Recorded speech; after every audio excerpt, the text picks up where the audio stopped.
Bien-aimé, déménage avec moi à travers cette cantique. Change d'adresse au nom de Jésus-Christ. Sors de là où tu es. Hey, bien-aimé, change ton adresse en Jésus. Ne me cherchez plus là-bas. J'ai mon adresse. Dansez avec moi. Je suis la servante de Dieu, la prophétesse, la chantre, Pépine, la poule, Nzonga. Danse avec moi.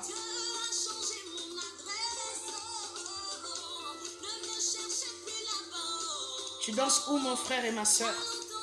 Viens danser avec moi.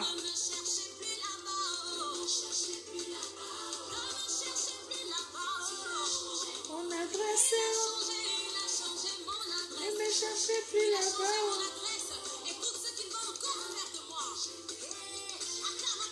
Eh? Hey! Alléluia!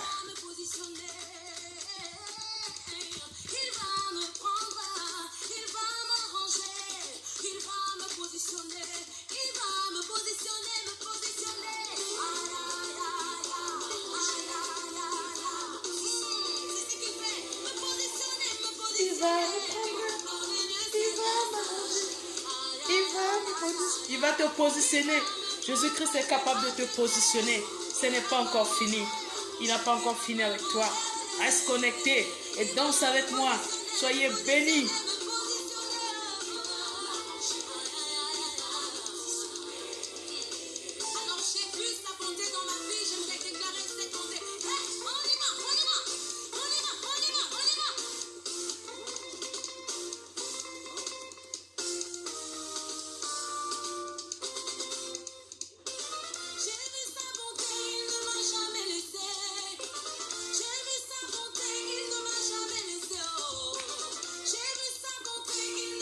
Où danses-tu, mon frère et ma soeur? Danse avec moi. Il n'a pas changé notre Jésus. Il apparaît encore dans ta vie aujourd'hui. Maintenant que tu suis cette vidéo, il est là. Ouvre ton cœur. Pense aux merveilles de Dieu, bien-aimé, ce qu'il a déjà fait dans ta vie, et danse pour lui. Et à travers cette vidéo, soyez bénis.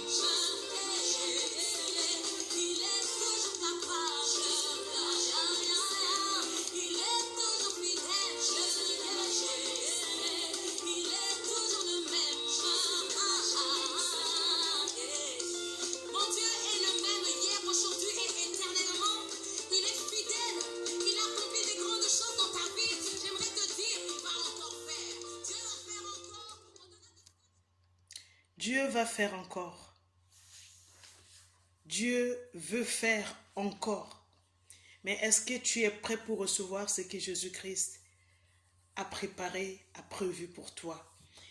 Je voulais d'abord vous dire bisous et vous dire bonjour à tout le monde qui aura l'occasion de suivre cette vidéo.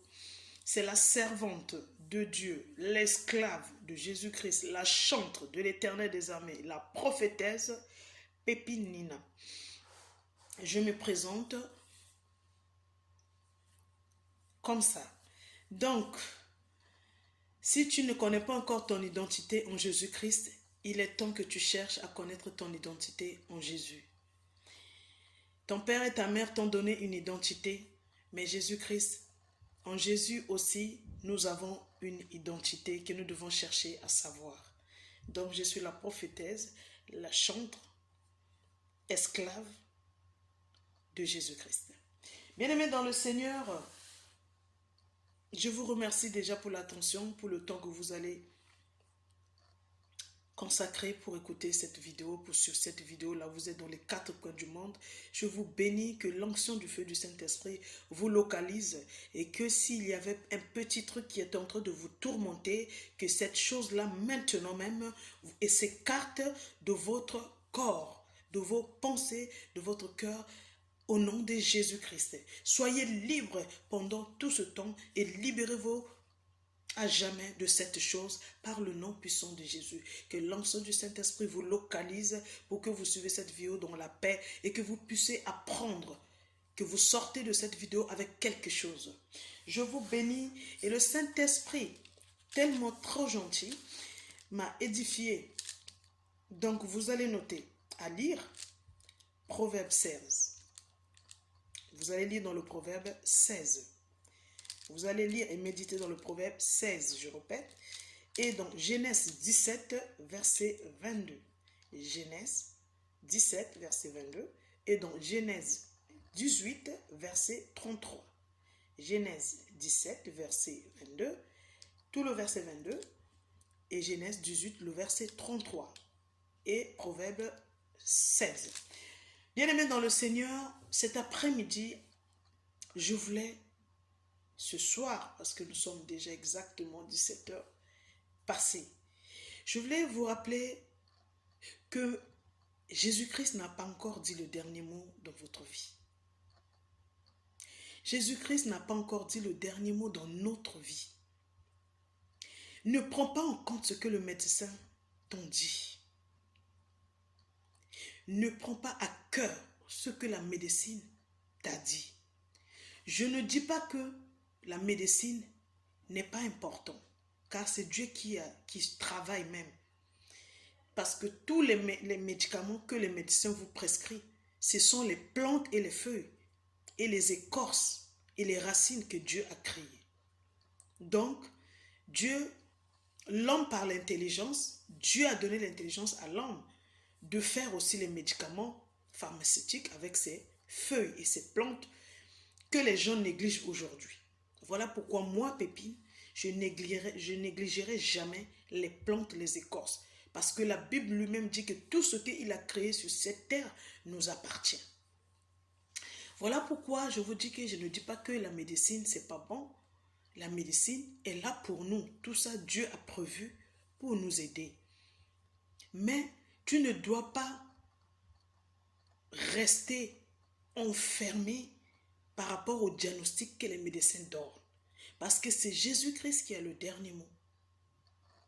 Tu ne dois pas t'enfermer parce qu'il y a des prophéties qui sont sorties quelque part que ça, tel problème et telle situation, c'est impossible dans ta vie. C'est difficile. Parce que Jésus-Christ a aussi un mot à dire dans ta vie et dans nos vies. Voilà pourquoi nous ne devons pas être dans la crainte. Si nous croyons en Dieu, si réellement c'est Jésus ressuscite chaque fois dans notre vie, bien-aimé, tant que ce Jésus t'accorde le souffle de vie, tant que tu te réveilles encore tous les matins, ne tremble pas devant toutes les situations qui vont se présenter devant toi. Parce qu'il est Dieu et c'est lui qui a le dernier mot. Celui qui détient le souffle de vie que tu as n'a encore rien dit, puisqu'il n'a pas encore enlevé le souffle de vie. J'aimerais dire aux gens, aux frères, aux sœurs, aux gens, que la situation que tu vis n'est pas ta fin. La situation que tu vis n'est pas la fin. Dieu n'a pas dit que c'est la fin de ta vie, c'est ta fin sur la terre.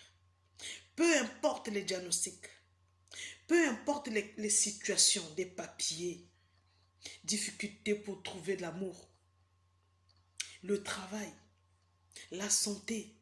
Je parle de tout sur cette terre. Tout ce qui est important et utile sur cette terre. Peu importe si ça ne marche pas. Mais sache que Jésus-Christ n'a encore rien dit. Voilà pourquoi ce soir je veux te rappeler qu'il y a un Dieu qui doit dire un dernier mot dans ta vie avant que tu puisses dire « Ah bon, c'est fini Seigneur, reçois mon âme ».